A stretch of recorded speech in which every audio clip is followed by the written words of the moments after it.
गौरी गौरम करुणावतारम संसार सारम भुजगेन्द्रहारम ओ सदा वसंतम हृदयारविंदे भवं भवानी सेतं नमामि। त्वमेव माता च पिता त्वमेव बन्धु च सखा त्वमेव वेद्या कमलं त्वमेव शरणं मम देवदेव।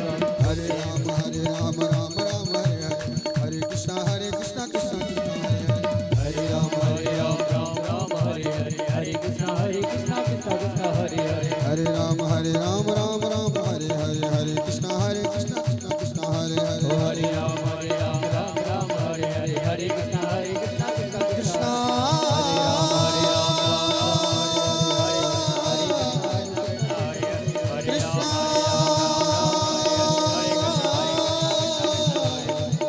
कृष्ण कृष्ण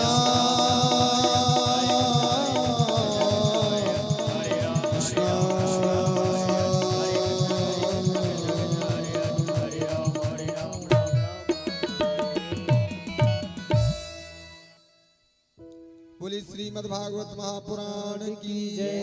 पूज्य श्री सद्गुरुदेव भगवान की जय। श्रीमद्भागवत महापुराण की जय। श्री हनुमान जी महाराज की जय। श्री वाक्य बिहारी लाल की जय।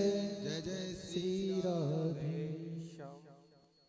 हरि ओम जगनेन जगन्मय जन्त देवास्तानि धर्माणि प्रथमान्यासन्नः तेह नागो महिमानः सचन्त जत्र पूर्वे साध्याः सन्ति देवाः।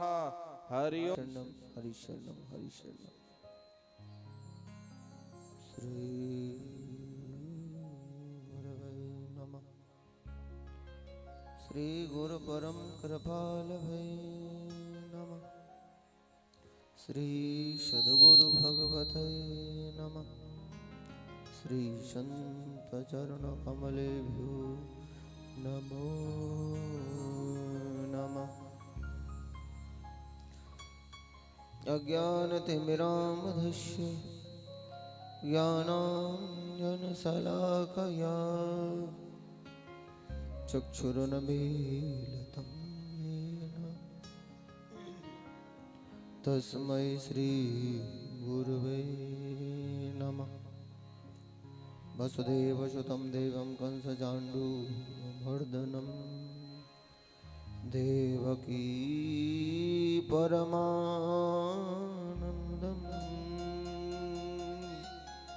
श्रीकृष्णं वन्दे जगद्गुरुम्।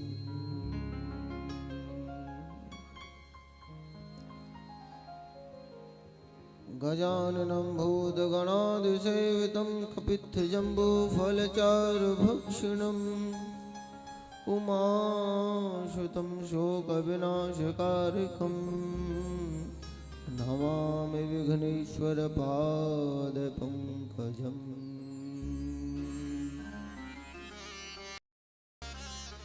ध्येयं सदा परिभवग्नमभीष्टदोषं तीर्थास्पदं शिवविरञ्चनुतं शरण्यं प्रत्याद्यहं प्रणतपालभवाब्धिपूतं वन्दे महापुरुषते चरणारविन्दम्।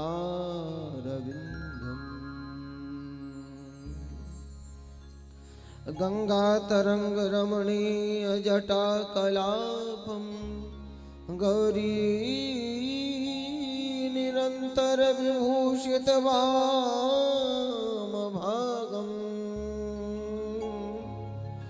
नारायण प्रियमनङ्ग मदापहारं वाराणसीपुरपतिं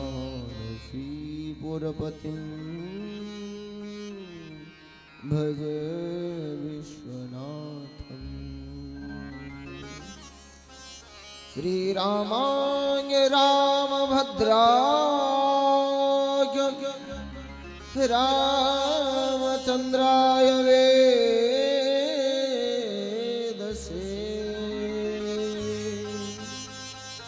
रघुनाथाय नाथाय सीतायाः पतये नमः। वन्दे विदेहतनया पदपुण्डरीकं कैशोरसौरभसमाहितयोगचित्तं यत्र यत्र रघुनाथकीर्तनं तत्र तत्र कृतमस्तकाञ्जलिं वाष्मवारपरिपूर्णलोचनं मारुतिं नमत राक्षसान्तकम् यं पप्रजन्तमपेतकृत्यं द्वैपायनो विरह कातरया जुहाव पुत्रेति तन्मयतया तरवो अभिनेदुस्तं सर्वभूतहृदयं मुनिमानतोऽस्मि।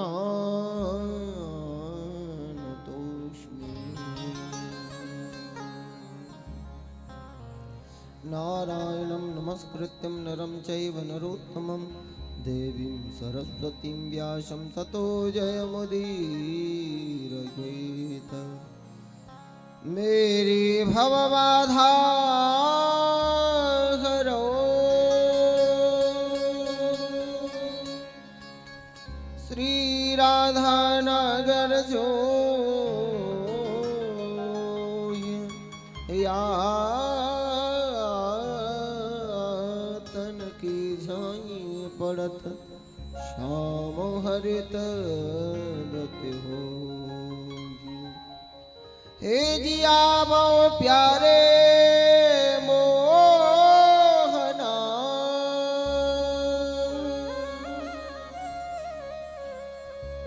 हाँ वो प्यारे मोहना पलक ढांकी तो हिले हूँ ना मैं देखूं और को ना तो देखन दे या ही रस में रहूं मगन नहीं जानूं निसभोर।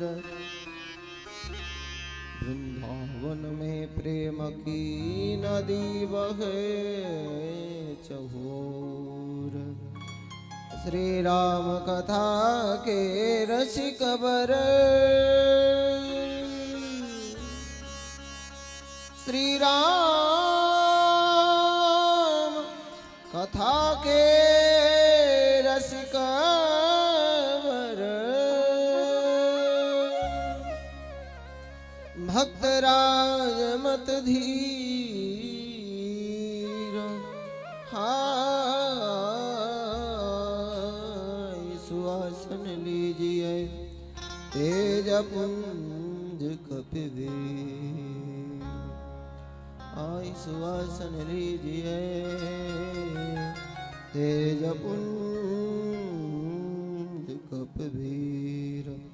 बोलो श्री वीर बजरंगबली महाराज की जय। राजा रामचंद्र भगवान की जय। लाडले श्री लखनलाल जी महाराज की जय। श्री जगदम्बा जानकी मैया की जय। भागवत महापुराण की जय। वेद व्यास जी महाराज की जय। श्री सुखदेव जी महाराज की जय। श्री परीक्षित जी महाराज की जय। संत समाज की जय। भक्त समाज की जय। स्थान देवता की जय। ग्राम देवता की जय। कुल देवता की जय। जय जय श्री राधे जय जय श्री राधे जय जय श्री राधे श्याम। नमः पार्वती पते हर हर महादेव शंभो। हरि शरणम हरि शरणम हरि शरणम।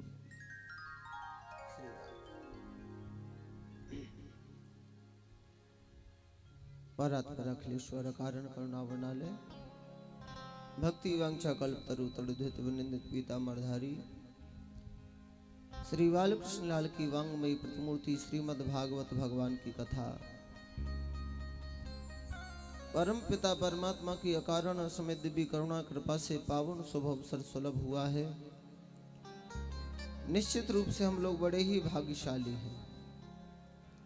भाग्योदय बहु जन्म समर्जेते न सत्संगम च लभते पुरुषो यदा वही। जब प्राणी मात्र के जन्म जन्मांतरों के भाग्योदय होते हैं तब जाकर के ये सत्संग का कथा का सुयोग बनता है।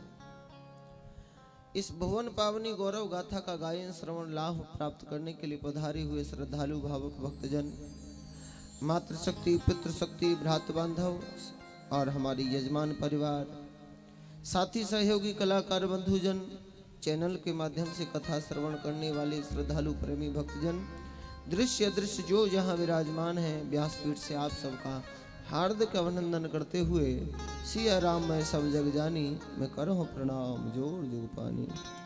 जय श्री राम, जय श्री कृष्ण। आइए जरा 2 मिनट कुछ भगवान नाम संकीर्तन के द्वारा मन वाणी को पवित्र करें, हृदय की अंतरात्मा शुद्ध हो और हमारा चित्त एकाग्र हो जाए। फिर भगवान की कथा की चर्चा हम आप सब लोग करेंगे। प्रेम से मिलकर के भगवान नाम संकीर्तन गाइएगा। हरिशरणम।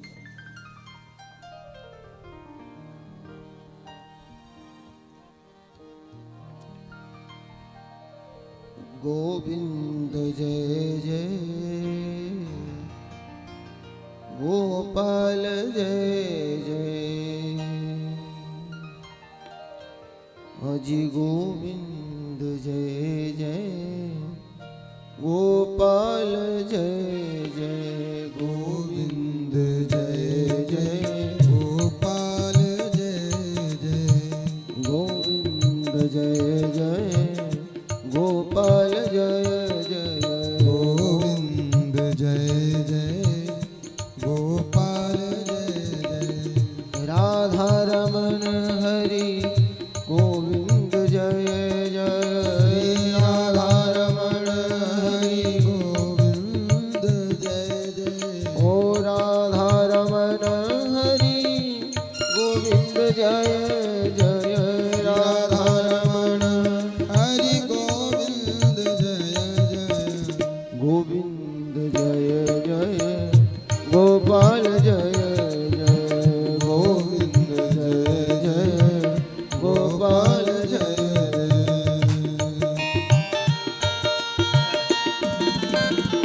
हरि बोल।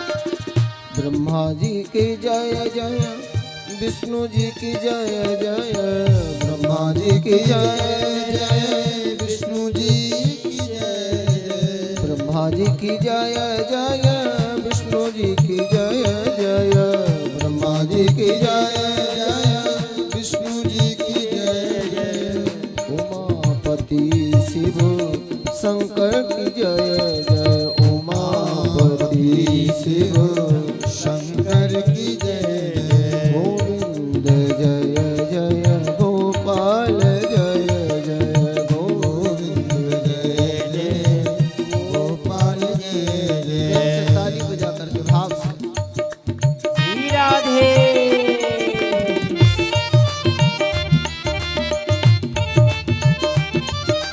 हरि बोल।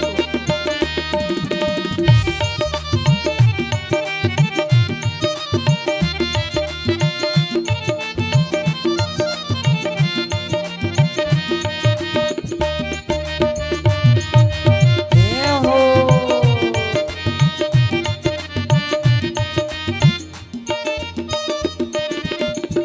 गंगा जी की जय जय, जमुना जी की जय जय, गंगा जी की जय जय, यमुना जी की जय जय, हाँ गंगा जी की जय जय, जमुना जी की जय जय, गंगा जी की जय जय, यमुना जी की जय जय, गोदावरी तिरुवेणी की जय जय, गोदावरी तिरुवेणी की जय जय, गोविंद जय जय गोपाल जय जय, गोविंद जय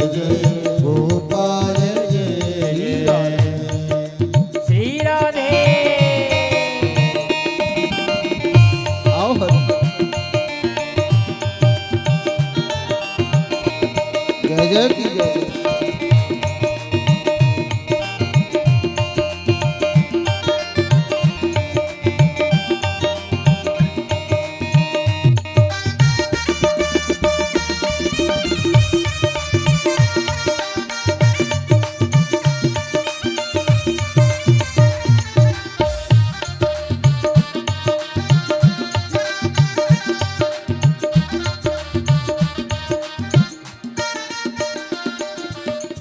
राधा जी की जय जय, रुक्मण जी की जय जय, राधा जी की जय जय, रुक्मण जी की जय जय, राधा जी की जय जय, रुक्मण जी की जय जय, राधा जी की जय जय, रुक्मण जी की जय जय, राधा जी की जय जय, रुक्मण जी की जय जय, राधा जी की जय जय, रुक्मण जी की जय जय, ललिता विशाखा सब सखियन की जय जय, ललिता विशाखा सब सखियन की जय जय, गोविंद जय जय, गोपाल जय जय, गोविंद जय जय, गोपाल जय जय, राधा रमन हरि गोविंद जय जय, राधा रमन हरि गोविंद जय जय, गोविंद जय जय, गोपाल जय जय, गोविंद जय जय, गोपाल जय जय, राधा रमन हरि गोविंद जय जय, राधा रमण हरि गोविंद जय जय, गोविंद जय जय, गोपाल जय जय, गोविंद जय जय, गोपाल जय जय, राधा रमन हरि गोविंद जय जय, गोपाल जय जय, गोविंद जय जय,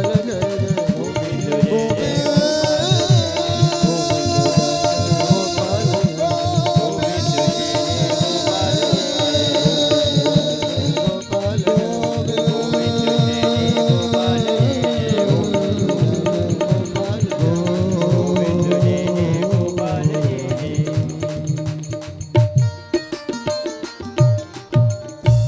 बोलो गोविंद भगवान की जय हो। भजो रे भैया गोविंद कृष्ण हरि, माल दाम कछु लागत नाही और ना खर्चे गठरी, तेरी एक आया कागज की है पुतली, एक क्षण में जात जरी।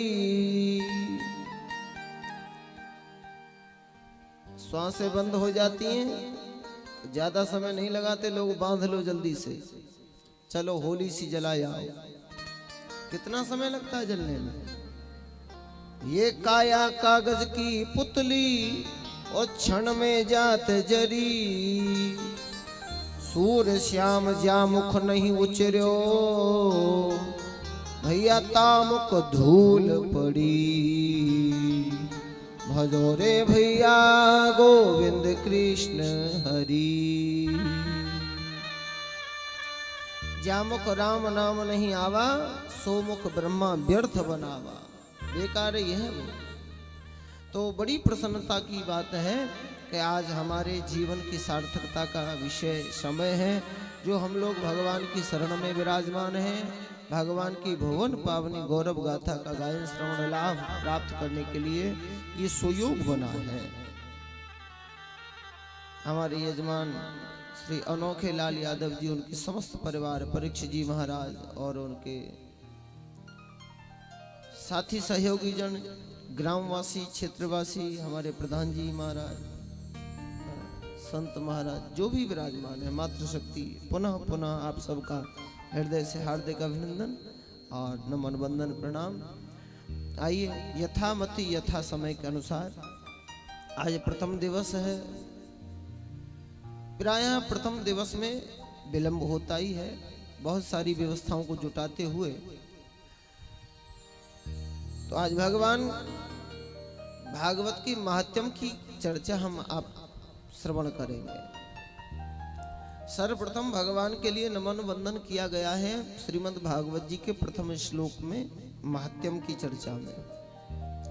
वेद व्यास जी महाराज कहते हैं श्री सच्चिदानंद रूपाय विश्वोत्पत्त्याद हेतवे तापत्रय विनाशाय श्री कृष्णाय वयं नमः।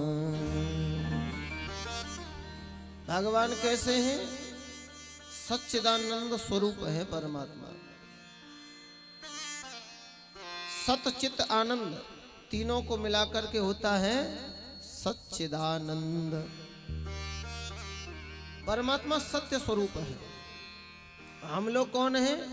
सत्य स्वरूप परमात्मा के अंश हैं। ईश्वर अंश जीव अविनाशी। अच्छा, सत्य वो होता है, त्रिकालाबाधित सत्य है परमात्मा, उनका कभी विनाश नहीं होता। इसीलिए परमात्मा को तो अविनाशी, और हम लोग अविनाशी के अंश हैं। इसीलिए हमारा स्वभाव है कि हम लोग अपना विनाश नहीं चाहते। क्या हम अपना विनाश चाहते हैं? सदा सर्वदा बने रहना चाहते हैं, मरना नहीं चाहते हम लोग। लेकिन फिर भी मरना पड़ता है कि नहीं? मजबूरी है। बालक पैदा ही हुए, बालक बन के पैदा हुए, फिर जवान हुए, और फिर बूढ़े हो गए, और फिर मर गए। क्यों? अच्छा, मरना चाहते नहीं है, पर मजबूरी में मरना पड़ता है। हम अविनाशी के अंश होते हुए भी हमारा विनाश हो रहा है, और कब तक होता रहेगा? जब तक उस अपने अंशी परमात्मा की शरण ग्रहण नहीं करोगे, तब तक हमारा विनाश होता ही रहेगा। पुनरपि जननम पुनरपि मरणम पुनरपि जननी जठरे शयनम। बार बार जन्म लेना मरना पड़ेगा। परमात्मा चित्त स्वरूप है। अच्छा, अविनाशी की शरण ले लोगे तो विनाश से बच जाओगे। माताएं घर में चक्की चलाती हैं, तो चक्की में जो दाना डालते हैं वो पिस जाता है कि नहीं?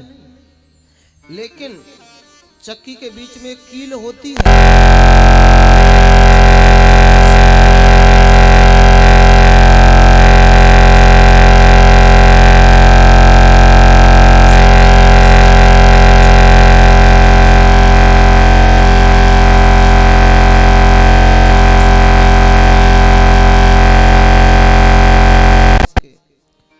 चलती चाकी देख के और दिया कबीरा रोए। द्वय पाटन के बीच में भैया साबुत बचा नहीं कोई। दो पाटों के बीच में पड़े रहोगे, माया के चक्कर में पड़े रहोगे, तो काल आकर के ले जाएगा, विनाश कर देगा। बचेंगे कब विनाश से?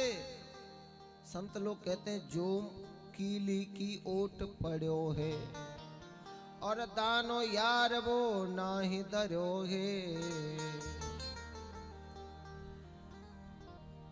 जिन प्रभु शरण की ले लई है, वो जिन शरण प्रभु की ले लई है, भई पार भंवर से नैया। माया की चरखी चल रही है, कोई पिस मत जइयो भैया। माया की चरखी चल रही है, कोई पिस मत जइयो भैया। माया की पिस मत जइयो भैया, कोई फस मत जइयो भैया। पिस मत जइयो भैया, कोई फस मत जइयो भैया। माया की, ओ माया की, माया की चाकी चल रही है, कोई पिस मत जइयो भैया। माया की चाकी चल रही है, कोई पिस मत जइयो भैया। हरि बोल।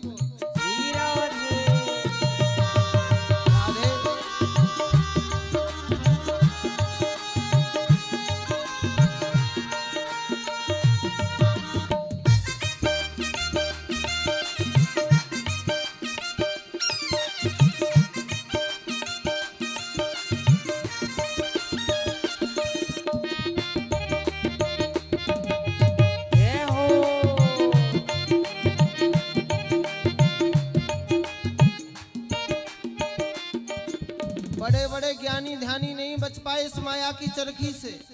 क्यों? क्योंकि इसका अनुमान लगाना बहुत मुश्किल है। ये उल्टे सीधे ले रही चक्कर, उल्टे सीधे ले रही चक्कर पिस गया में बड़े बड़े फक्कड़, पिस गया में बड़े बड़े पकड़ पिस गया में बड़े बड़े फक्कड़, पिस गया में बड़े बड़े पकड़। और जो माया के चक्कर में आ गया उसका तो ना ही कोई धीर धरैया, को न कोई धीर धरैया, उसका नहीं कोई धीर धरैया। माया की चाकी चल रही है कोई किस्मत जइयो भैया, माया की चाकी चल रही है है कोई किस्मत जइयो भैया। बोलो गोविंद भगवान की। जय हो। पिसवे को राजी हो, जय बोलवे को राजी नहीं हो। अरे जय बोलो, बोल भक्त वत्सल भगवान की। जब ही बचोगे जब छिटक के इधर आ जाओगे, बाकी सबका गोविंदाय नमो नमः। परमात्मा सत्य स्वरूप है, हम उनके अंश हैं, हमें उनकी शरण में जाना चाहिए। और परमात्मा चित्त स्वरूप है, सबको चेतना प्रदान करने वाले हैं परमात्मा। सुनो, हमारी बोलने की, सुनने की, देखने की, चलने की, फिरने की जितनी भी चेतना है, जितनी भी शक्तियां हैं, सब परमात्मा की कृपा से ही तो मिल रही हैं। अच्छा, जिस दिन उसकी निगाह टेढ़ी हो जाएगी, क्या बोलने, सुनने, समझने लायक रह जाएंगे? बोले लोग कहेंगे ये जाको तो है गो राम नाम सत्य भैया, ले चलो जाए। किसी लायक नहीं रह जाएंगे उस दिन। इसलिए सब कर परम प्रकाशक जोई, राम अनादि अवधपति सोही। उस अनंत परमात्मा की शरण में हमें जाना ही चाहिए। अच्छा, परमात्मा सत्य स्वरूप, चित्त स्वरूप और आनंद स्वरूप भी परमात्मा ही हैं। और हम आनंद स्वरूप परमात्मा के अंश हैं। इसलिए कोई भी प्राणी दुखी नहीं होना चाहता। क्या दुखी होने के लिए कभी अगरबत्ती लगाई आपने परीक्षित जी? कि हमारे यहाँ बीमारियां में हमें घाटा हो जाए और भारी बीमारियां और मुसीबत, नहीं लगाई। लेकिन फिर भी दुखी होना पड़ रहा है। अच्छा, भीतर से तो हम आनंद ही चाहते हैं, हमेशा आनंदमय बने रहें। क्यों? क्योंकि आनंद स्वरूप परमात्मा के अंश हैं। इसलिए हमारी चाहना रहती है कि हम आनंदित रहें। लेकिन दुखी होते जा रहे हैं। क्यों दुखी होते जा रहे हैं? इसलिए दुखी हैं, जहां आनंद है वहां तो खोज नहीं रहे हैं, और जहां आनंद है ही नहीं वहां दिन रात लगे पड़े हैं। अरे जहां जो चीज होगी वहां खोजोगे तो मिलेगी, और जहां जो चीज है ही नहीं वहां खोजने का प्रयास करोगे तो कैसे मिलेगी? सब बच्चे थे तो सोचते थे कि पढ़ लिख करके सुखी हो जाएंगे। अच्छा, पढ़ लिख गए तो लगा कि नौकरी चाकरी लग जाएगी तो सुखी हो जाएंगे, आनंदित तो हो जाएंगे। नौकरी मिल गई तो फिर लगा किसके लिए कमाना, 1 से 2 हो जाए तो सुखी हो जाएंगे। अच्छा, विवाह शादी भी हो गया तब भी दुखी हैं। बोले अब कुछ बच्चे बच्चियां हो जाए तो सुखी हो जाएंगे, फिर भी नहीं हुए। बोले अब इनको पढ़ा लिखा दे तो सुखी हो जाएंगे, इनके लिए घर मकान बना दे तो सुखी हो जाएंगे, अब इनकी नौकरी और लगा दे तो सुखी हो जाएंगे। बोले अब इनको इनका और ब्याह करा दें तो सुखी हो जाएंगे। अच्छा, सुखी होने के चक्कर में और ज्यादा दुखी होते चले गए, दलदल में फंसते चले गए कि नहीं? दुनियादारी में सुख नहीं है, यहाँ तो दुख ही दुख है।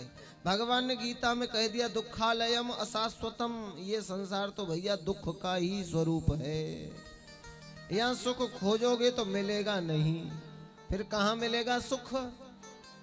आपने पुराना भजन सुना ही होगा, मिलता है सच्चा सुख केवल भगवान तुम्हारे चरणों में, मिलता है सच्चा सुख केवल भगवान तुम्हारे चरणों में। सुखी हो जाओ, आनंदित हो जाओ, मगन होके गाइए बजाइए राधे राधे।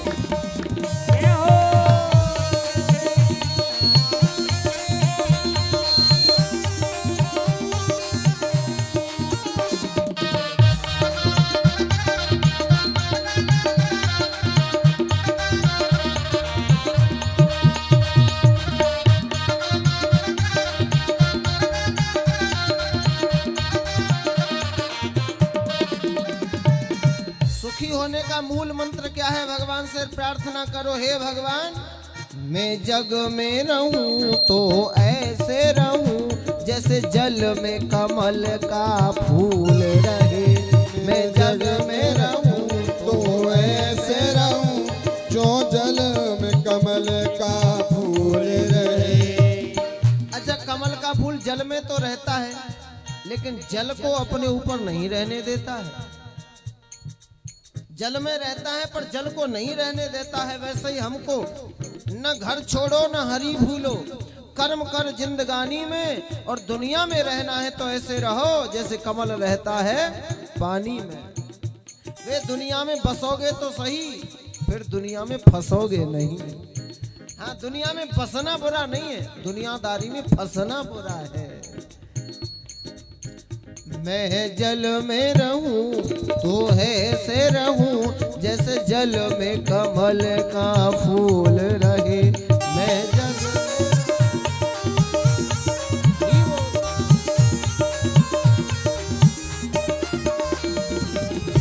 जग में रहूं तो ऐसे रहूं जैसे जल में कमल का फूल रहे। जैसे जल में कमल का फूल रहे, जैसे जल में कमल का फूल रहे। और अंत समय जब प्राण तजूं रहे ध्यान तुम्हारे चरणों में, मिलता है सच्चा सुख केवल भगवान तुम्हारे चरणों में। मेरी विनती है पल पल छिन छिन रहे ध्यान तुम्हारे चरणों में। मेरी विनती है पल पल छिन छिन रहे ध्यान तुम्हारे। बोली आनंद घन भगवान की जय। तो आनंद घन परमात्मा से जुड़ते रहोगे, उनकी कथा सुनते रहोगे, उनका नाम लेते रहोगे तो जीवन में आनंद बना रहेगा। और जब आनंद घन परमात्मा से कनेक्शन टूट गया तो जीवन में फिर दुखों ही दुखों का बसेरा हो जाएगा। परमात्मा सतचित आनंद है, विश्वोत्पत्त्याद हेतवे, विश्व के बनाने वाले, पालन करने वाले, उसका प्रलय करने वाले हैं।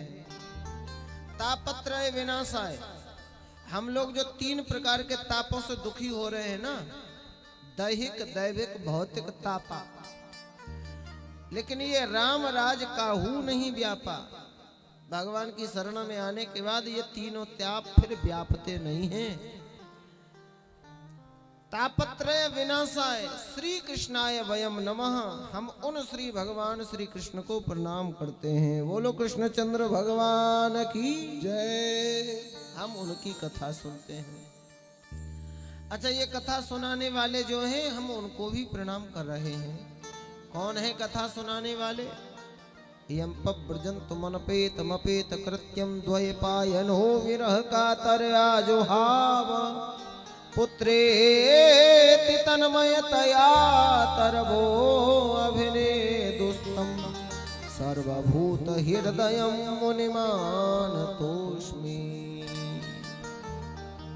श्री सुखदेव जी महाराज जो मुनि हैं, मुनि का मतलब मननशील, जो नित्य ही भगवान के लीला गुणों का चिंतन मनन करता रहता हो, उसे हम मुनि कहते हैं।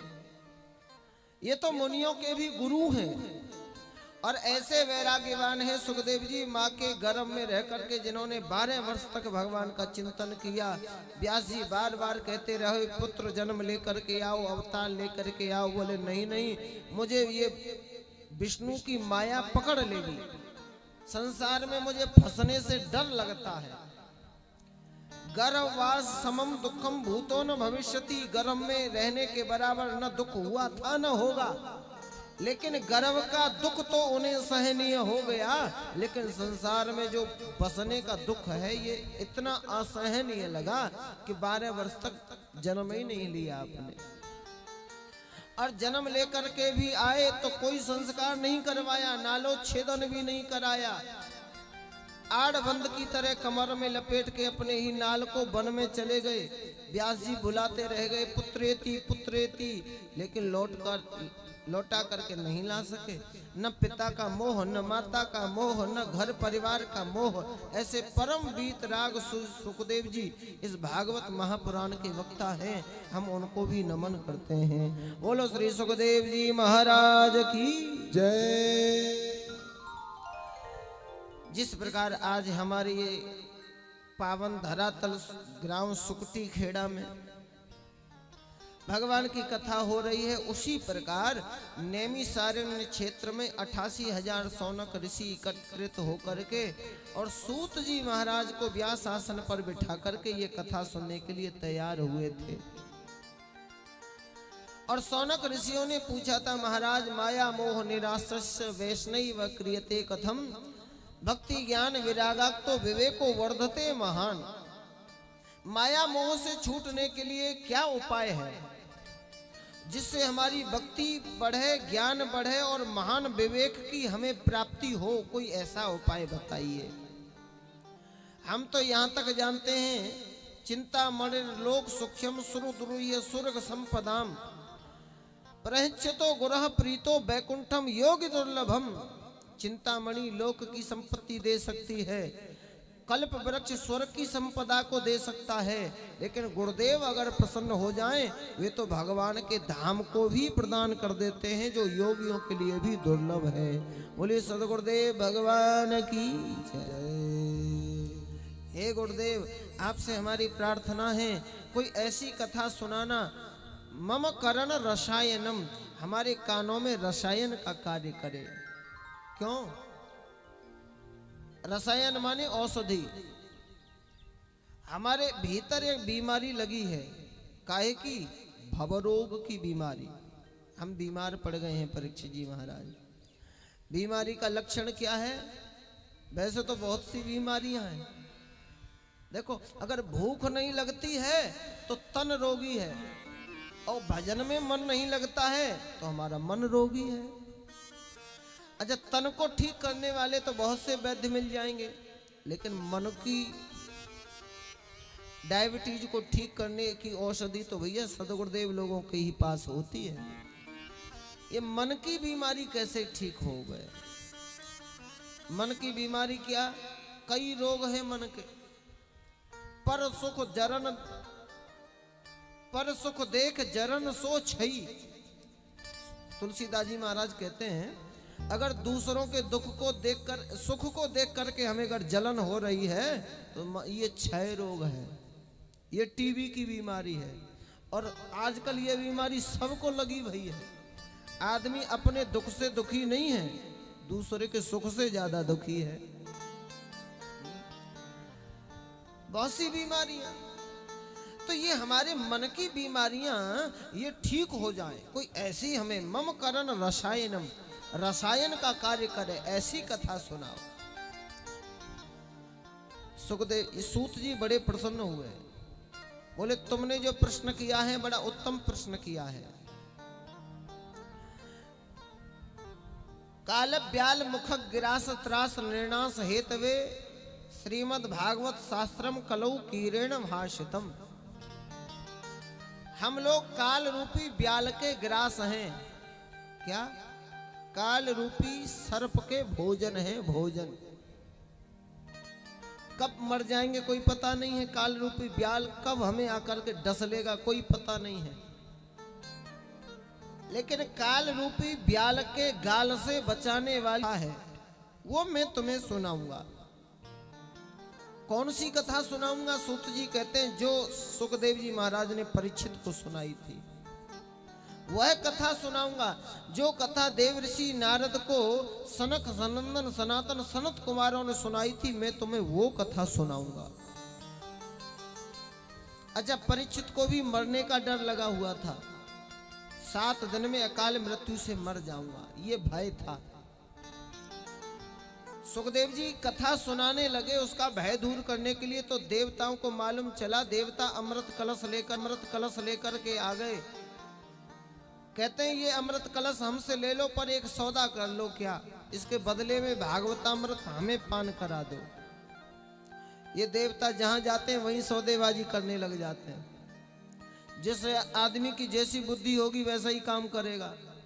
जिन लोगों की बुद्धि में काम क्रोध लोभ बैठे रहते हैं वे कथा में जाने के बाद भी शांत नहीं रह सकते, वहां भी उपद्रव उनको लगा ही रहता है। एक सेठ जी महाराज थे।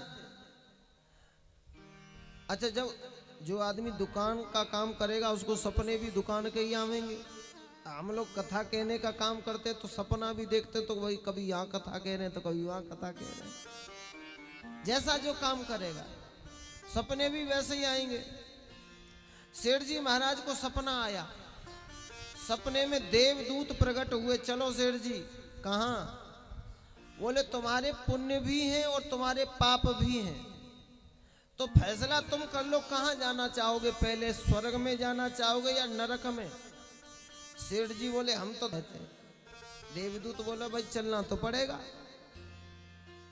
बोले नहीं नहीं, न हम स्वर्ग में रहना चाहते हैं न हम नरक में रहना चाहते हैं, फिर कहाँ रहना चाहते? बोले हम तो दोनों के बीच में रहना चाहते हैं। बीच में क्या करोगे? सेठ जी बोले भैया जानते हैं दुकानदार आदमी है, बीच में रहेंगे तो दोनों तरफ के ग्राहक हमें मिलते रहेंगे। वहां भी धंधा, वहां भी दुकान चलाने की सोच रहे हैं। देवता लोग सत्संग में भी आए तो श्रद्धालु बन के नहीं आए, सौदागर बन के आए। हमारी चीज तुम ले लो, अपनी चीज हमें दे दो। अमृत हमसे ले लो, भागवतामृत हमको दे दो। देवताओं को अभक्त समझा। अभक्तान तांस विज्ञाय न ददौस कथामृतम। सुखदेव जी ने कथामृत दिया ही नहीं, फटकार दिया। क्व कथा क्व सुधा लोके क्व काच क्व मणिर महान ब्रह्म रातो विचार्य एवं तदा देवांजहास। कहाँ कथा और कहाँ ये अमृत, कहाँ काच और कहाँ मणि, चले जाओ। देवताओं को नहीं मिली कथा।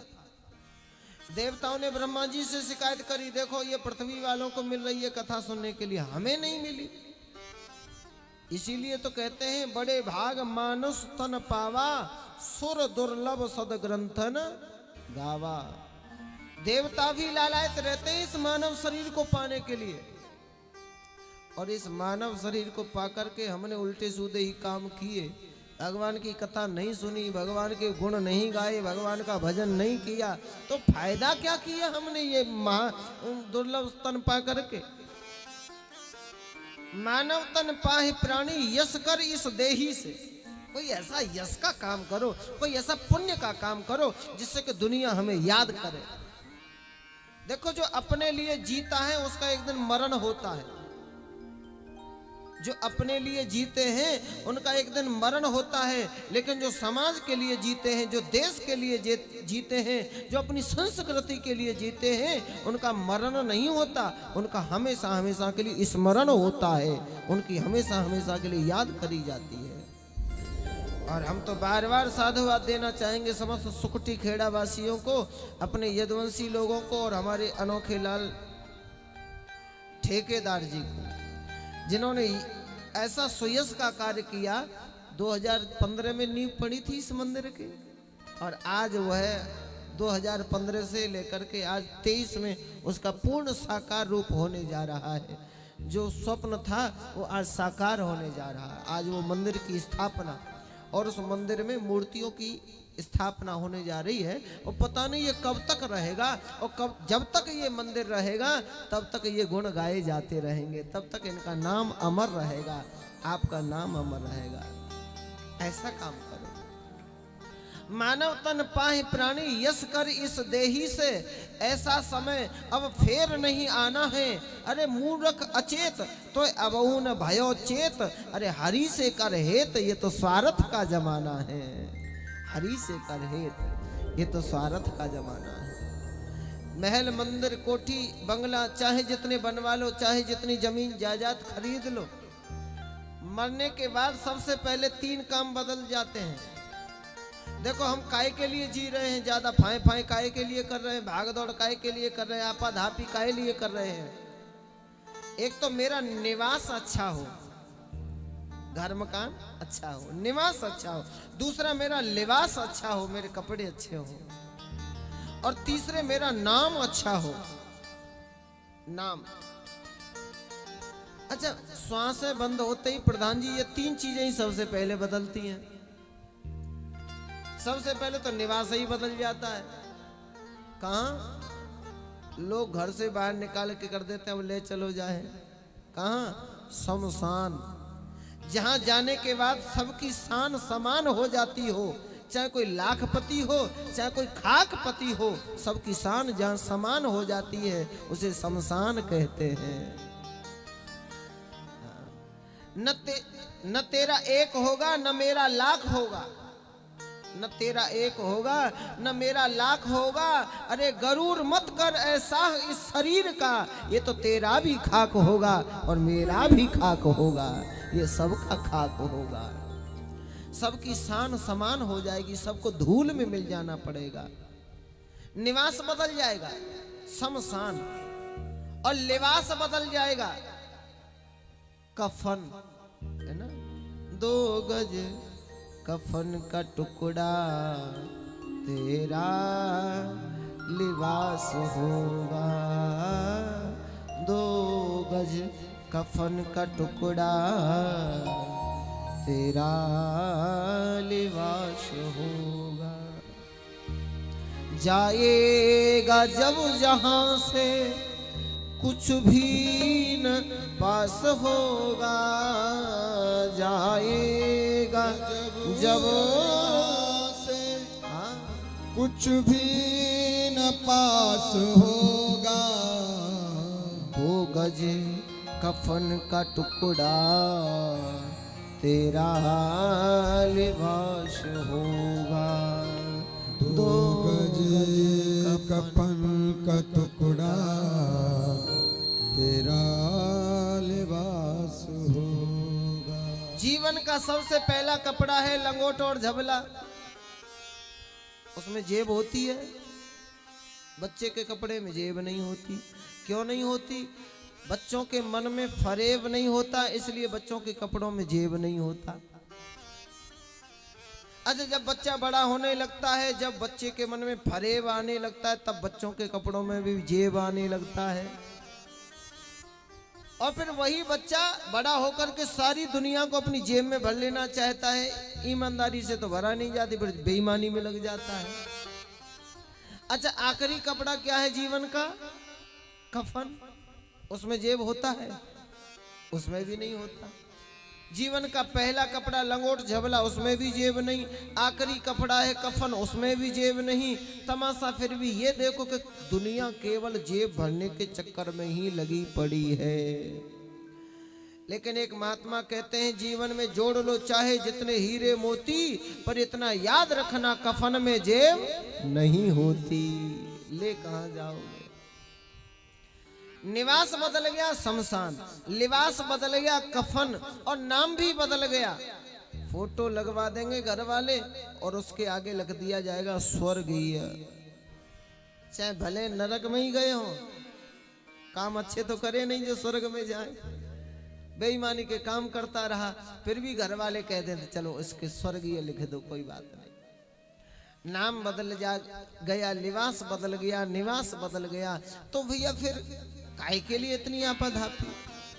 महा दुर्लभ मानव तन पा करके देवताओं को यह कथा नहीं मिली जो हमें आपको कथा सुनने को मिल रही है, तो हमें तो बड़ा प्रसन्न होना चाहिए। जिसके लिए शरीर मिला था हम वही काम कर रहे हैं। अच्छा, देवताओं ने जब ब्रह्मा जी से शिकायत करी, ब्रह्मा जी ने बुद्धि के तराजू पर तोल करके देखा तो लघुन्यन्यानि जातानि गौरवेण इदं महत्, तदा ऋषिगणा सर्वे विस्मं परमं ययुः।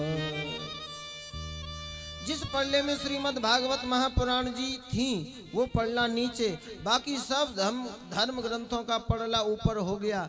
तब ब्रह्मा जी ने फैसला किया, जिसको तुम केवल पोथी या कोई ग्रंथ या कोई पुस्तक समझ रहे हो, ये वही सब नहीं है तो क्या है?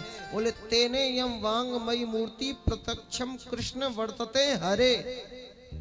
ये तो भगवान श्री कृष्ण की साक्षात वांगमय मूर्ति है। बोलिए भागवत भगवान की जय। ये भगवान का स्वरूप है। तो आज आपके यहाँ कोई साधारण मनोरंजन का कोई खेल शुरू नहीं हुआ। हाँ, कोई वैसी कथा, इतिहास, पौराणिक कथा नहीं, ये तो साक्षात भगवान पधारे हैं आपके यहाँ। भागवत जी के रूप में ब्रह्मा जी कह रहे हैं इस बात को। तेनेयम वांगमयी मूर्ति प्रत्यक्षम वर्तते हरे, साक्षात भगवान पधारे हैं सुक्ति खेड़ा में।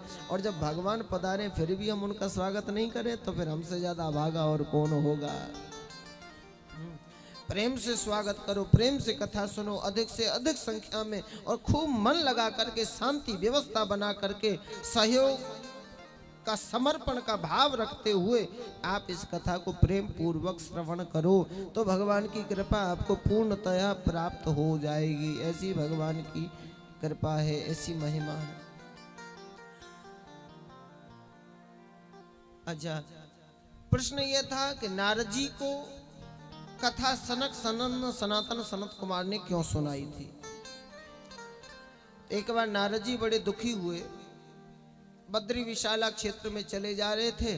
4 महापुरुषों ने उनको रोक लिया और पूछ लिया, कथम ब्रह्मण दीन मुख कुतश्चिंता तुरो भवान त्वरितम गम्यते कुत्र कुतस्याह गमनम तव। आप इतने दुखी होकर के इतनी शीघ्रता से कहां जा रहे हो, हमें बताओ। नारद जी बोले, ध्यान से सुनते चलना। नारद जी बोले, महाराज अयम तो पृथ्वी यातो सर्वोत्तम मामेति पुष्करम प्रयागम च काशीम गोदावरीम तथा।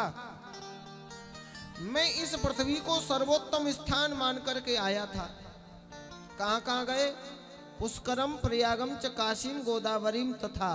पुष्कर में गए, प्रयाग में गए, काशी, गोदावरी, हर तीर्थ में गए। लेकिन नारद जी कहते हैं, महाराज ना पश्यम कुत्रचित् शर्म मनः संतोष कारकम कलिना धर्म मित्रेण धरेयम वाधिताधुना। मैं सब जगह गया लेकिन क्षण भर को भी मेरे मन को शांति नहीं मिली। अब जरा सोचते चलना, जब तीर्थों में जाने के बाद में नारद जी जैसे संतों को शांति नहीं मिल रही है और हम इधर उधर भटके आवे तो हमें शांति मिल जाएगी, इसकी कोई गारंटी है? नारद जी को नहीं मिली, हमें कैसे मिल जाएगी? अच्छा, नारद जी को क्यों नहीं मिली? नारद जी कह रहे हैं, कलिना धर्म मित्रेण, कली के मित्र अधर्म ने लोगों की बुद्धियों को अब विकृत बना दिया है। सत्यम शौच तपः नास्ति दया दानम न विद्यते उदरम भरिणो जीवा बराकाह कूट भाषिण। अब लोगों में सत्य बोलने की भावना नहीं रही। सच्ची बताओ, कोई बोल रहा है आज सत्य? दिन भर झूठ, झूठे ही लेना, झूठे ही देना, झूठे ही बोले चना चवेना। झूठ का ही व्यापार, झूठ का ही व्यवहार, झूठ ही झूठ है सब जगह। और झूठ इतना आदत में रम गया है कि हमें पता ही नहीं चलता कि हम झूठ बोल रहे हैं। अच्छा, किसी कारण से झूठ बोले तो शास्त्रों में 8 जगह बताई है झूठ बोलने की। 8 जगह अगर झूठ बोल जाए तो कोई पाप नहीं लगता। 8 जगह बता दें या फिर कभी बतावें? आज ही बता दें। 8 जगह है झूठ बोलने की। स्त्री नर्म विवाहे च व्यथ्यर्थे प्राण संकटे गौ ब्राह्मणार्थे हिंसायाम नान्यत सायुज गुप्सितम। स्त्री नर्म विवाहे च, एक तो स्त्रियों के प्रसंग में मानो कोई बहुत बड़ा राज छिपाना हो तो श्रीमती जी से एक बार को झूठ बोल जाओ तो दोष नहीं लगेगा, क्योंकि तुमने इधर कही और तुम्हारी आंख मिची हो, वो बात इधर से उधर गई। इधर की बात उधर करने में 2 ही नेटवर्क आज सबसे तेज काम कर रहे हैं। कौन से नेटवर्क हैं? एक का नाम है ईमेल और दूसरे का नाम है फीमेल। हाँ, इधर की बात उधर खूब तेजी से होती है। तो बात छिपानी पड़े कोई तो एक बार को झूठ बोल जाओ, काम चल जाएगा, नहीं लगेगा दोस्त। विवाहे च, विवाह शादी में कन्या की तारीफ में अगर 2-4 बात झूठ निकल जाए तो कोई दोष नहीं। व्यर्थर्थ, अच्छा व्यर्थ में ही हमारा धन संपत्ति नष्ट होने का समय आ गया, सब कुछ जा रहा है तो वह झूठ बोल के अगर सब कुछ बचाना पड़े तो कोई बात नहीं। प्राण संकट में पड़ गए हो और प्राणों को बचाने के लिए झूठ बोल के काम चल जाएगा। गौ ब्राह्मणार्थे हिंसायाम, ब्राह्मण की हत्या हो रही हो हमारे सच बोलने से, या फिर कहीं गौ की हत्या हो रही हो, कोई कसाई मानो गाय का पीछा कर रहा हो, गाय बेचारी छिपती छिपाती जा रही हो और हमसे पूछ ले कसाई आकर के गाय गई है क्या यहाँ करके, तो हमें सत्य बोलने की जरूरत नहीं है, कहाँ गई है इधर ही चला जा, तो वो तो मार देगा ना गैया। वहां झूठ बोल दो तो पाप नहीं लगेगा। और हंसी मजाक में अगर झूठ बोल जाए तो पाप नहीं लगता। ये 8 जगह है झूठ बोलने की, लेकिन आज का आदमी तो खामा ही खा झूठ बोलने लगा, व्यर्थ में ही। आदत में ऐसा झूठ रम गया आपको पता नहीं चलेगा कि हम झूठ बोल रहे हैं। आप किसी से पूछो कहां जा रहे हो, तो सामने वाला जवाब यही देगा, बोले कहीं नहीं, बाजार जा रहे थे।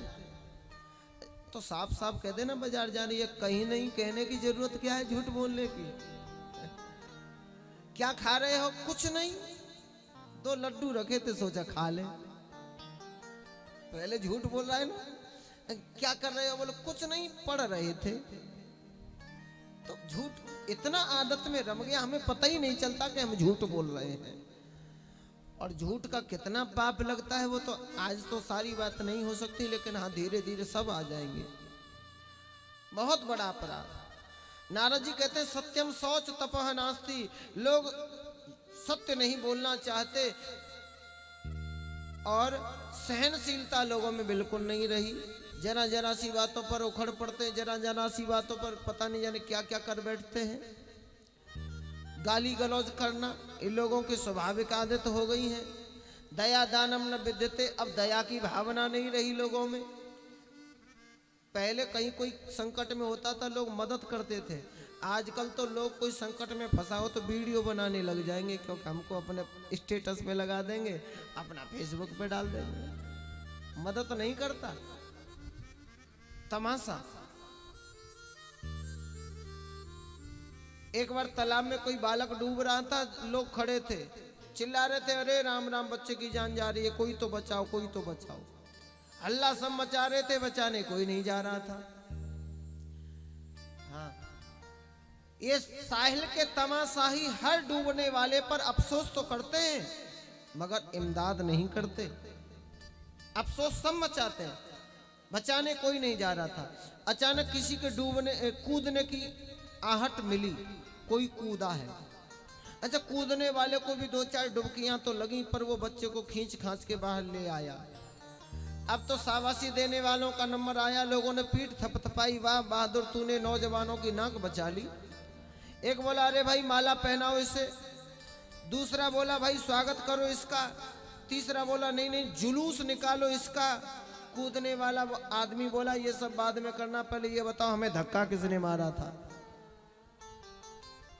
अब बताओ, राजी से नहीं गया था बच्चे को बचाने, किसी ने धक्का मार दिया था, तो मजबूरी हो गई अब बच्चे को बचाना।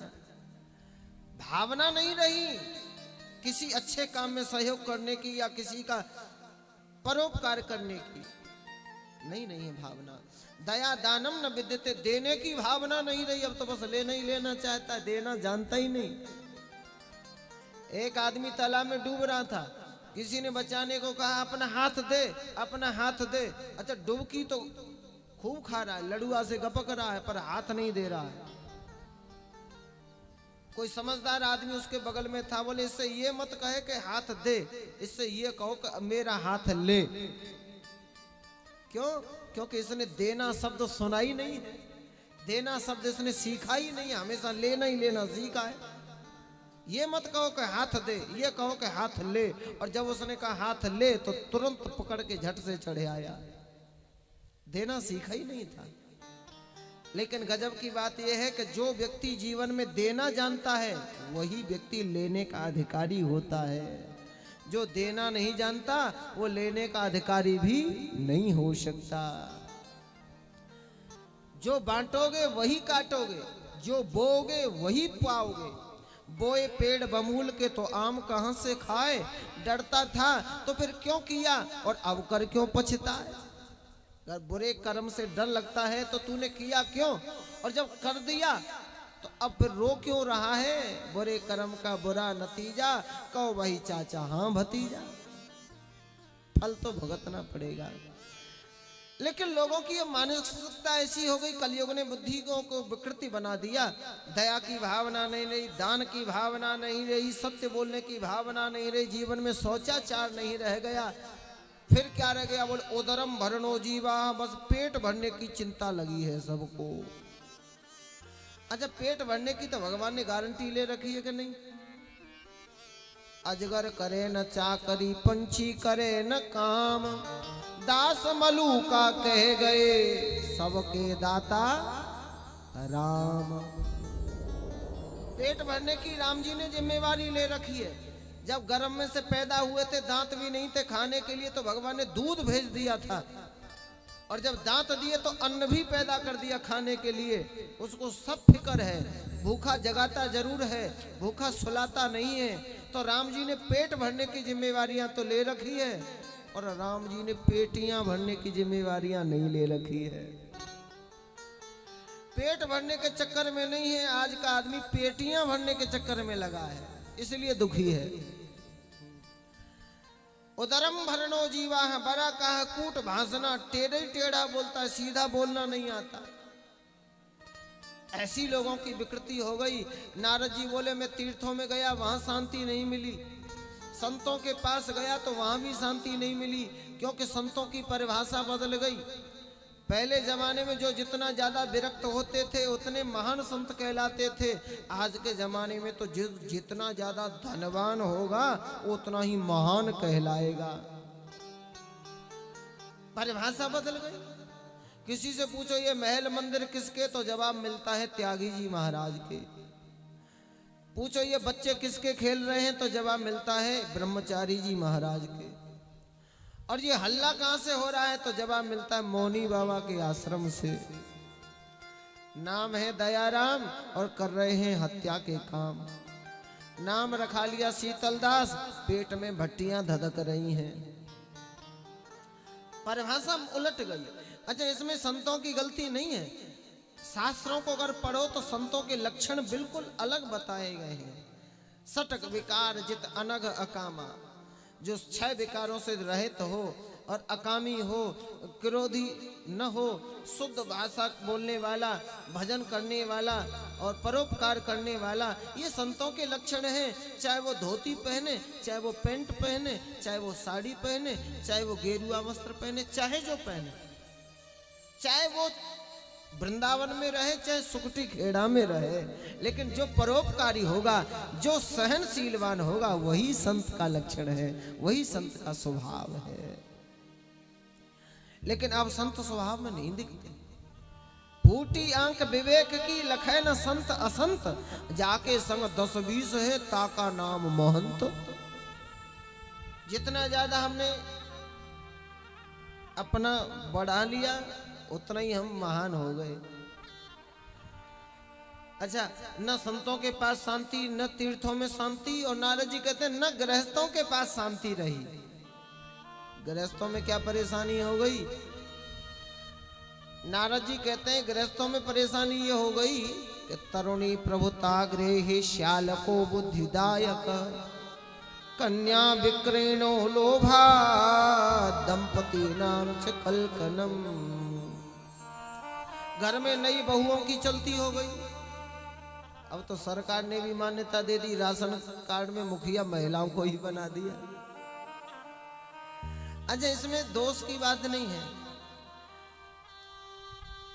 नारद जी बोले कोई बात नहीं, नई बहुओं की चलती हो जाए तो कोई बड़ा काम करो, तब तो माँ बाप को पूछ के करो, तब तो दादी बाबा को पूछ के करो।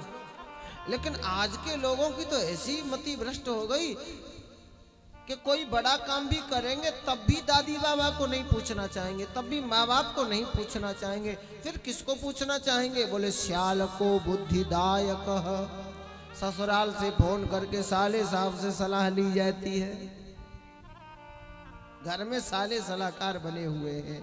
और हमारे ब्रज की ये कहनावत है भैया, दीवार को बिगाड़े आरो और घर को बिगाड़े सारो। अगर भरोसा न हो तो शकुनी मामा की कथा पढ़ के देख लेना।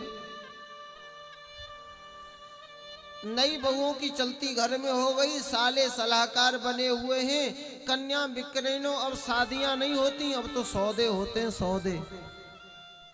हर कोई पूछता है कितने में संबंध हुआ है? जो जितना ज्यादा पैसा लगाएगा उतना ही वही संबंध कर पाएगा, क्योंकि सरकारी नौकरी से लगाए छोरा।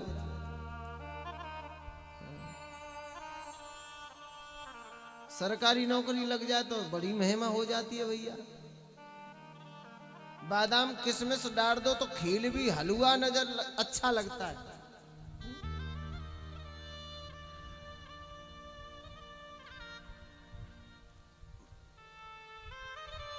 खीर में किशमिश बादाम डालो तो वो भी हलवा अच्छा लगता है, हलवा जैसा लगता है। और सरकारी नौकरी लग जाए फिर तो भैया कलुआ भी अच्छा लगता है। फिर उसका रंग रूप नहीं देखेंगे, सरकारी नौकरी लग गई अब तो चाहे जितनी कीमत लगा दो।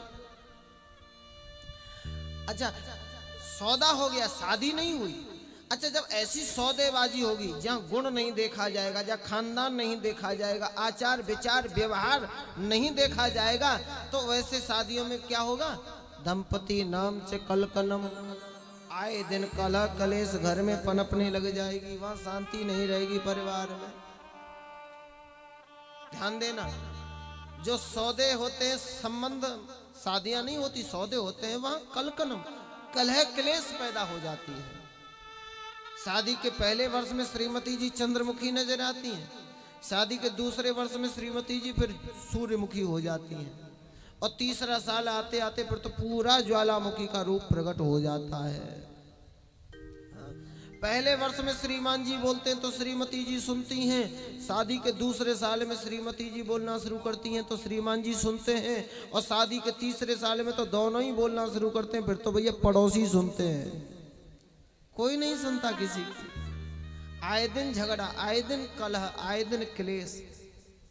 विद्यालय में एक बालक देरी से पहुंचा, मास्टर जी ने पूछा देरी से क्यों आया? विद्यार्थी बोला सर घर में मम्मी पापा में झगड़ा हो रहा था। अध्यापक बोला झगड़ा हो रहा था तो होने देता, तुझे उनके झगड़े से क्या लेना देना था? बालक बोला सर मेरा एक जूता मम्मी के हाथ में दूसरा पापा के हाथ में था, मैं कैसे आता? ये हालतें हो रही हैं घरों की। शादी क्या है? ये बिजली के दो तार। शादी संबंध क्या है?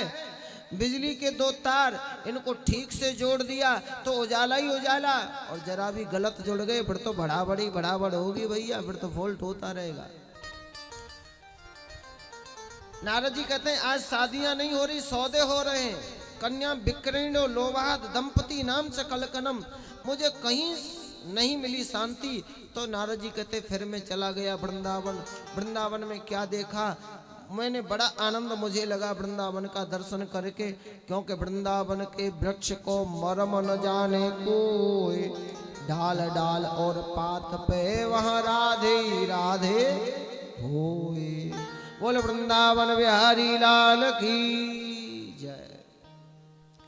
वृंदावन में नारद जी को बड़ा आनंद मिला, और वास्तव में वृंदावन की बड़ी महिमा है। कहते एक बार अयोध्या जाओ, 2 बार द्वारिका, 3 बार जाकर त्रिवेणी में नहाओगे, 4 बार चित्रकूट, 9 बार नासिक में, बार बार जाके बद्रीनाथ घूमे आओगे। कोटि बार काशी केदारनाथ रामेश्वर, और गया जगन्नाथ घूम चाहे जहां आओगे।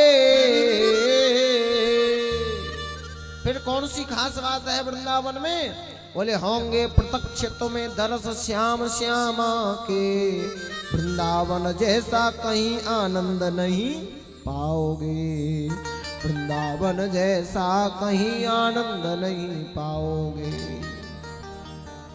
नारद जी का मन रूपी मयूर आनंद में मग्न होकर के नाचने लगा वृंदावन में। लेकिन नारद जी ने क्या देखा? एक जगह माताओं की कुछ भीड़ जमा थी, और एक महिला रो रही थी, बाकी सब उसको सांत्वना दे रही थी। नारद जी ने पूछ लिया, देवी आप कौन हो? रोने वाली महिला बोली, मेरा नाम है भक्ति देवी। मेरे 2 बेटे ज्ञान वैराग्य ये बूढ़े हो गए। बूढ़े क्यों हो गए? क्योंकि कलयुग है। ज्ञान वैराग्य को कोई पूछना ही नहीं चाहता। कोई डॉक्टर बनना चाहता, कोई मास्टर बनना चाहता, कोई इंजीनियर बनना चाहता, कोई फौजी, कोई एमपी, कोई एमएलए, सब कुछ बनना चाहते हैं, पर न कोई ज्ञानी बनना चाहता है, न कोई वैरागी बनना चाहता है। और जिस चीज के ग्राहक नहीं होंगे उसकी तो फिर मिट्टी खराब होनी ही है। ज्ञान वैराग इसलिए दुखी है, बुढ़ापा छा गया। भक्ति माता है, वो रो रही है उनके दुख से दुखी होकर के। नारद जी ने समझाया। नारद जी ने भक्ति माता के दुख को दूर करने के लिए बहुत प्रयास किए, सारे प्रयास विफल रहे। वेद शास्त्र को, गीता का पाठ सुनाया, वो भी विफल रहे। अंत में एक आकाशवाणी हुई, कोई सत्कर्म करो। सत्कर्म कैसा क्या होगा? बोले यह तो कोई संत ही बताएगा। अब नारद जी संतों से पूछने लगे, भाई मैं क्या सत्कर्म करूं भक्ति ज्ञान वैराग्य का कष्ट दूर करने के लिए? तब सनत कुमारों ने बताया, ब्रह्मा जी के 4 मानस पुत्रों ने, सत्कर्म सूचको नूनम ज्ञान यज्ञ स्मृतो बोधहि। सूता क्या है? श्रीमद् भागवता लापः सतुगीत सुख आदि। देखो ध्यान देना, ये शब्द ध्यान देने लायक है। क्या कह रहे हैं? सबसे बड़ा सत्कर्म क्या है आज? सनत कुमार कह रहे हैं, सत्कर्म सूचको नूनम ज्ञान यज्ञ स्मृतो बोधहि। सत्कर्म का सबसे बड़ा कोई सूचक है तो वह श्रीमद् भागवत महापुराण सप्ताह ज्ञान यज्ञ ही सबसे बड़ा सत्कर्म है। बोलिए भागवत भगवान की जय। तो ऐ सुकटी खेड़ा वालों, ऐ क्षेत्रवासियों, प्रसन्न हो जाओ। क्यों? क्योंकि आज हम लोग सबसे बड़ा सत्कर्म करने के लिए यहाँ एकत्रित हुए हैं। आज हमारे गांव में, हमारी पावन धरातल पर सबसे बड़ा सत्कर्म ज्ञान यज्ञ होने जा रहा है, आरंभ हो गया है आज से। तो सुनो, अधिक से अधिक संख्या में अपने परिवार वालों के साथ, अपने रिश्तेदारों के साथ, जानने पहचानने वालों के साथ इस ज्ञान यज्ञ में आकर के अपनी सहयोग की, अपनी श्रद्धा की, अपने विश्वास की, अपने प्रेम की आहुतियां प्रेम पूर्वक अर्पण कर दो। आपका कल्याण हो जाएगा, जीवन का कल्याण हो जाएगा। बोलिए भागवत भगवान की जय हो। सबको बताना, सूचना करना अपने रिश्तेदारों को, जानने पहचानने वालों को, भैया हमारे यहाँ बड़ा सत्कर्म हो रहा है, आओ तुम भी आओ, सम्मिलित हो जाओ। और नहीं आ सकते हो तो उसके लिए हमारे ठेकेदार जी ने सुविधा भी करी है, लाइव प्रसारण हो रहा है YouTube के माध्यम से। उनको लिंक शेयर करते रहना, जाओ भैया यहाँ नहीं आ सकते, पहले तो यहीं आ जाओ। क्योंकि संत मिलन को चालिए तज माया अभिमान, जो जो पग आगे रखे तो कूटन यज्ञ समान। जब वे यहाँ चल के आएंगे, आप भी अपने घर से यहाँ पंडाल तक चल के आते हैं, जितने कदम चल के आते हैं उतने यज्ञों का फल आपको मिल जाता है। अच्छा, जो यहाँ ना आ सके उनको घर बैठे YouTube के माध्यम से को बोले, भैया ये हमारा लाइव प्रसारण का चैनल है, आप वहाँ कथा सुन लो। तो ये सत्कर्म हो रहा है। सूत जी महाराज, सनातन सनत कुमार ब्रह्मा जी के 4 मानस पुत्र, भगवान के अवतार, वे कह रहे हैं इस बात को, सत्कर्म सूचको नूनम ज्ञान यज्ञ स्मृतो बोधः। श्रीमद् भागवतालापः सुख आदि भी, सुखदेव जैसे महामनीषियों का गाया हुआ गीत, इससे बड़ा कोई सत्कर्म नहीं है। भक्ति ज्ञान वैराग्य का कष्ट दूर हो जाएगा। तब नारद जी ने यही कथा हरिद्वार में आनंद नाम के तट पर गंगा किनारे बट वृक्ष की छाया में कराई। अनेक महापुरुष वहां पधारे। स्वयं भक्ति माता ज्ञान वैराग्य सब प्रफुल्लित हो गए इस सत्कर्म को होने से। और हमें भी विश्वास है, जब हम ये सत्कर्म, आज हमारी श्रद्धा विश्वास जो भी है, लेकिन 7वें दिन हमारी श्रद्धा विश्वास एक चरम सीमा पर पहुंच जाएगी। ऐसी इस भागवत कथा की महिमा है। और यही कथा सुना करके धुंधकारी का भी उद्धार हुआ था। प्रेत बना हुआ था धुंधकारी, आत्मदेव का पुत्र, धुंधली का पुत्र। संत महात्मा ने एक फल दिया था आत्मदेव को, अपनी पत्नी को खिला देना। पत्नी दुष्ट बुद्धि थी, उसने खुद नहीं खाया, फल गाय को खिला दिया, तो गाय के भी एक बेटा पैदा हुआ जिसका नाम गोकर्ण रखा गया। बोले गोकर्ण जी महाराज की। और धुंधली ने पति से झूठ बोल करके अपनी बहन का बेटा उधार ले लिया। पति को बहकाती रही, तो जो गौ का पुत्र हुआ, संत के प्रसाद से जो पुत्र हुआ वो महाज्ञानी हुआ। और जो कुटिलता से जो बच्चा ले लिया वह बच्चा महाखल हुआ, महाधूर्त हुआ। सारे अवगुण उसमें थे। अरे जीते जी माँ बाप को मारता पीटता रहा, गाली गलौज करता रहा, ज्वारी शराबी कबाबी वेश्यागामी सब कुछ हो गया। और जब 5 वेश्याओं ने उसको मिलकर के मार दिया धुंधकारी को, तो वो प्रेत बन गया और भटकने लगा। तब गोकर्ण जी महाराज ने यही श्रीमद् भागवत कथा ज्ञान यज्ञ सुना करके प्रेत बने धुंधकारी की मुक्ति कराई। तो हमें विश्वास रखना चाहिए, जहां तक भी साउंड के माध्यम से भागवत कथा के मंत्रों की ध्वनि जाएगी, वहां तक हमारे सब की सब मुक्त हो जाएंगी, सब भगवान के धाम को चली जाएंगी। बोले भागवत भगवान की जय हो। ये मत सोचना कि इसका लाभ केवल अनोखे लाल जी को या इनके परिवार वालों को ही मिलेगा। अरे इस भागवत कथा ज्ञान यज्ञ का लाभ तो हर किसी को, जड़ चेतन जीव जितने भी जो जहां हैं, जहां तक कानों में शब्द जाएगा वहां तक सबको इसका लाभ मिलेगा। यही कथा हुई और अनंत अनंत है। वही कथा आज हम आपको सुना रहे हैं। आज प्रथम दिवस है, आप जानते ही हैं। यात्रा बहुत बड़ी हो गई हमारी और हमें तो बड़ी प्रसन्नता हुई कि गंगा मैया का स्नान पहले ही दिन सौभाग्य से प्राप्त हो गया। गंगे गांगेति यो ब्रूयात योजना नाम सतैरपि मुच्यते सर्व पापेभ्यो विष्णु लोकम स गच्छति। जो हर हर गंगे कह करके अपने घर में योजना नाम सतैरपि 100 योजन की दूरी पर रहता हो। हमारे यहाँ से तो कुल 35 किलोमीटर ही है गंगा जी, लेकिन प्रमाण तो यहाँ तक है शास्त्रों में, योजना नाम सतैरपि 100 योजन दूर। 100 योजन का मतलब है 400 कोस दूर, और 400 कोस का अर्थ है 1200 किलोमीटर दूर से भी जो हर हर गंगे कह करके प्रणाम करता है गंगा मैया को, मुच्यते सर्व पापेभ्यो, सारे पापों से मुक्त हो जाता है, विष्णु लोकम स गच्छति, भगवान के धाम को चला जाता है। बोल गंगा मैया की जय हो। तो आज बड़े उत्साह से हम आप सब गंगा मैया तक गए, प्रणाम करके आए, स्नान करके आए और कलश भर के लाए। ऐसी सुंदर कलश यात्रा हुई। हालांकि धूप तो बड़ी तेज थी, गर्मी बहुत थी, लेकिन व्यवस्था भी ठीक थी।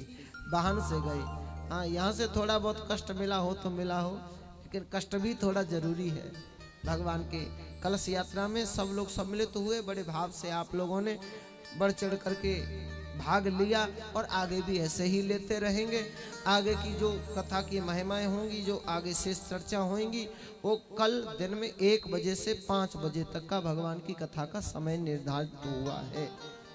कितने बजे से? 1 बजे से 5 बजे तक। तो प्रयास करिएगा घर में जितने भी कार्य हैं हमारे 12 बजे तक उनसे निवृत्त हो जाए, बना खा करके सब सारी व्यवस्थाओं से फ्री हो जाएं। 12 साढ़े 12 बजे तक हम लोग पंडाल में उपस्थित होने का प्रयास करें। 1 बजे से भगवान की कथा और अधिक से अधिक संख्या में आकर के बड़ी श्रद्धा भाव प्रेम विश्वास के साथ में श्रवण करेंगे तो हमारे आपके जीवन का उद्धार होगा। क्योंकि अब गृह कार्यों का भी समय है, इसलिए वाणी को विराम कर ही दो। हाँ, तो बोलिए भक्त वत्सल भगवान की जय हो। 2 मिनट कीर्तन गा करके वाणी को विराम करेंगे। हरि शरणम।